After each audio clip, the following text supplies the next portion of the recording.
365 books in 1 year. How did I do it? Here's the answer.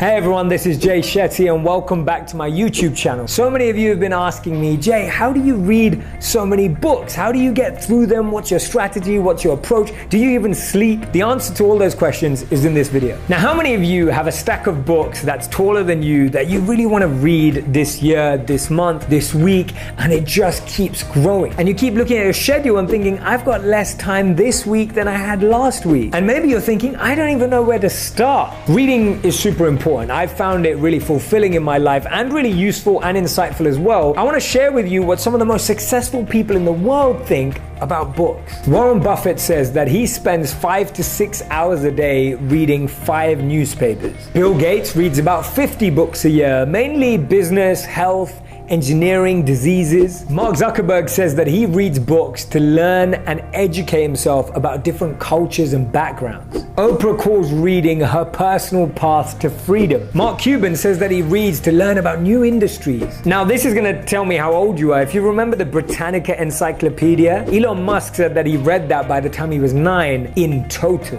And this is my favorite one. Phil Knight, the CEO of Nike, said that he kept his library so sacred that when people entered it, they had to take off their shoes and bow down. So there's plenty of good reasons why you should read, but you really need to know your own. That's my number one tip. You need to know why you're going to read a book. Is it because you want to be entertained and have an escape? Is it because you want to learn new information and grow? Is it because you want to find new ideas about how to improve your life? The closer you get clarity on your vision for why you're reading a book, the more likely you're going to be a successful reader. Now, before we go into how I read a book a day for 365 days, I want to talk to you about the biggest mistakes we make as readers. One of the biggest mistakes we make is that we think that books need to be read cover to cover, whether they're this size or this size. Now, the interesting thing is that not all books are written in that way. It's kind of like saying when you go shopping for your groceries that you need to walk through every aisle to just find the things you needed.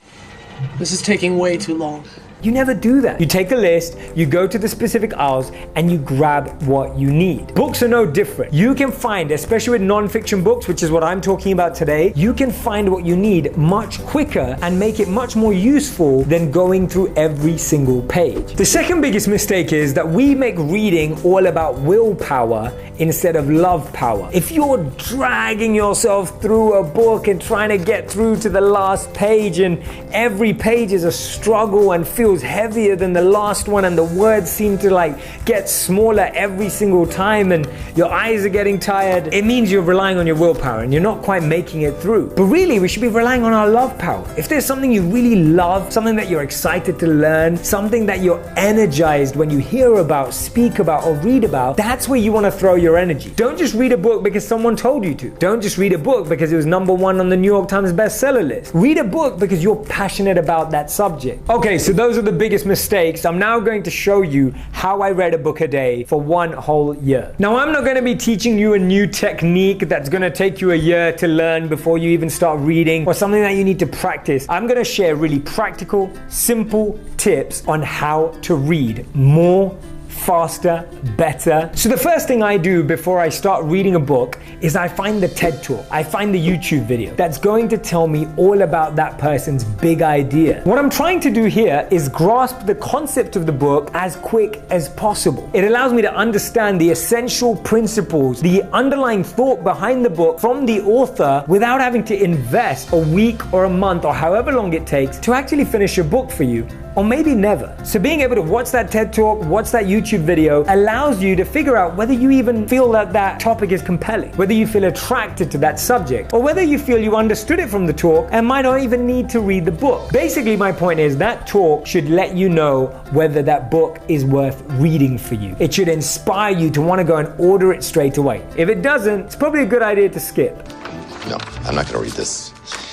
and you don't lose anything. You've just watched a 15-minute talk and learned loads of new stuff. So I'm going to talk you through a book that I read last year. It's called The Organized Mind. This could be any book. I'm just using this as an example because it has some highlights in it. The first thing I do when I get a book, after I've watched the YouTube video or a TED Talk, I highlight the sections that I really find interesting. Most books today, self-development books, personal growth books, all split up into parts. Here you can see part 1, part 2, etc., etc. And the first thing I do is I highlight the sections in that book that stick out to me straight away. It's like going through a menu and saying, oh, I really like the sound of that. I'd love to taste it. I really like the sound of that. That's what I want to learn about. And that requires you to be really conscious of what you're willing to gain from the book. So as you can see here, what I've highlighted in part 1 is too much information, too many decisions. I want to improve my decision making, so I've highlighted that. In part 2, I've highlighted organizing our social world. I'm super interested about how humans connect, and so I've also circled that bit. Here, I'm making a selection of the parts of the book that I want to read. I always recommend reading chapter 1. The author has put so much energy into that chapter that you definitely shouldn't miss it. But after that, make sure you're highlighting the spaces that you're really going to dive into. I recommend highlighting 1 to 2 chapters from each part. Now, you may be thinking, do I start from the introduction? Some introductions actually teach you how to read the book. If an author's done that, that's incredible. Make sure you read that introduction. Apart from that, you can start at chapter 1 and then make your way through. Let's do this. So now you've circled the chapters of interest, you can dive straight into them. And as you get into them, I'm going to give you a few quick tips on how you can make that process faster and more useful. Now, if you're someone who loves audiobooks, there's these really cool apps that actually speed up how quick you can hear. Now, if you're a reader like me, there's a way of doing that too. When you're reading, as simple as it sounds, it works. You can use your finger as a guide. The more you speed up your finger, times 1, times 2, times 3, the quicker you'll be able to read. It's the same thing audiobook apps are using right now. You listen at speed 1 and then move to speed 2 and move to speed 3. You're simply using your finger as the ability to start reading faster. It actually does work. The other thing you can do is focus on the most important words in a sentence. We've all seen those examples where you could actually read words and paragraphs where all the letters and all the words are jumbled up because our brain is able to process the bigger picture quicker. What I recommend is focus in on the more stronger words in a sentence. Hence, if a sentence has 12 words, you can read the most important 4 to 6 words and still extrapolate the same meaning. Even inside a chapter, you can skip to subheadings and divisions that you find fascinating. We have this fixation on reading every word, finishing every book, and finishing every page. The reality is,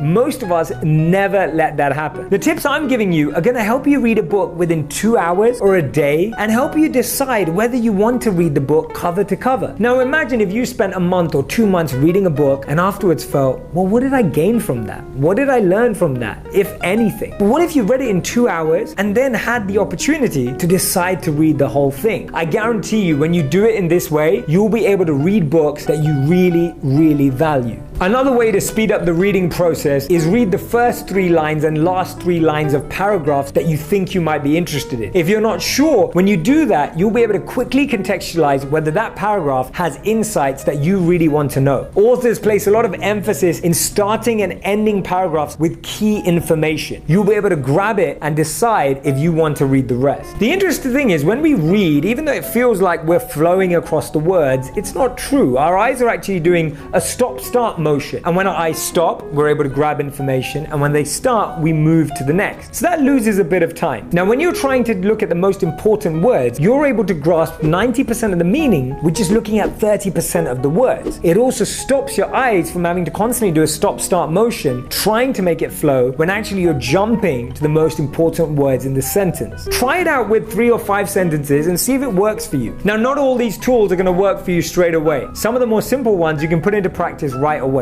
I also make sure that after a chapter, I write down what I call the 3S formula. I write down a story that really inspired me or moved me. I write down a statistic that I thought blew my mind. And the third thing I do is I make a note of something I want to share with someone else. That's a great way of getting more out of a book. Now, if you're not inspired by a book, drop it. Finishing a book is nowhere near as important as actually learning from it and gaining from it. Our success metrics for reading books is how many we've finished versus how much we've actually learned. So try out whichever of these tips that work for you. Make sure you start off by watching that TED Talk, watching that YouTube video to grab the essence of the book. The second thing you want to do is highlight the key chapters and areas that you really want to dive into. Remember, it's just like going shopping. You don't need to go through every aisle to get what you want. Remember, you can grab as much information as you need just from the first 3 lines and the last 3 lines of every paragraph to decipher whether it's relevant to what you're reading for. And remember, when you're reading, if something's not inspiring you, it's not motivating you, you're not learning from it, don't drag yourself through it. Find the next book and get working. Now, some of the best books that I recommend are books that I've read cover to cover. This includes everything from The 4-Hour Workweek through to Start With Why, all the way through to Thinking Fast and Slow. But when I first read these books, I read them in 2 hours and then made the decision whether I wanted to finish them or not. I hope that some of these tips have helped. I can't wait to see what you put down in the comments. Let me know what you're struggling with and I'll try and answer your questions. I am so grateful that you're watching my videos right now, and I hope that you're going to go on and watch so many more. But before you do that, make sure you subscribe to this channel so that you can find out about the videos as soon as they launch. Press the like button and leave a comment, and let's keep making wisdom go viral together.